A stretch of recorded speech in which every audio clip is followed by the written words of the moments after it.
I really need to just do something on my own and just, you know, basically just steer my own vehicle for a little while. So it was great to be able to sit down and write all the material and be forced to have to write songs completely without bouncing ideas off of the other guys, which I've been used to doing since I was basically 18. So being forced to have to rise to the occasion in that situation, basically just having to pick all the different players and the producer and all that kind of stuff. So that was a lot of fun. And then, you know, in writing the material, just naturally thinking who out of the millions of singers out there that I know or maybe don't even know, you know, and going, you know, who would sound really good on this?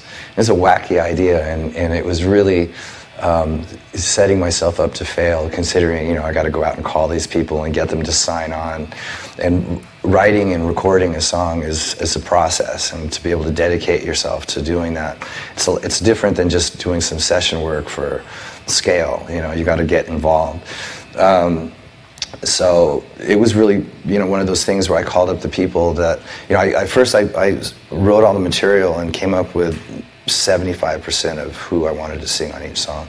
And then once I'd established that and made demos, then I had to get on the phone.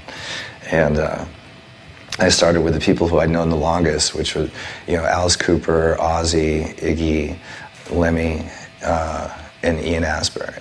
And I figured if they rejected me, at least, you know, well, they're those guys, you know, but they didn't. So it was really, that really gave me the confidence to approach all the other people on the record and stuff.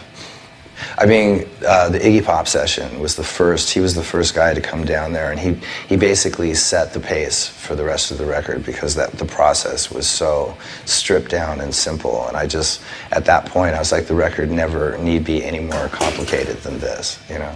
And so it was, you know, just great, you know, having Iggy Pop. He wanted me to rent him a car, you know, obviously to get around, but he was specifically wanted a red Mustang convertible. So here comes blonde Iggy, you know, pulling up to the studio in a fucking hair on fire in this red convertible, and came in and you know, ran through the song. I mean, when Iggy demoed the song with me, I'd send him the music, and he called me up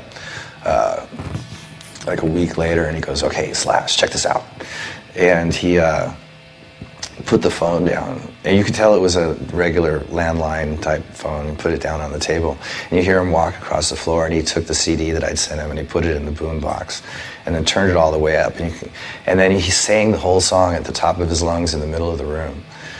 And then when the song, I had to sit through the whole song. So when the song was over, he turned it off, and you could hear him walk back across the room and pick up, "What do you think?" You know, and that was the demo. You know, so when he flew into LA, he just got on the mic and did his thing. You know?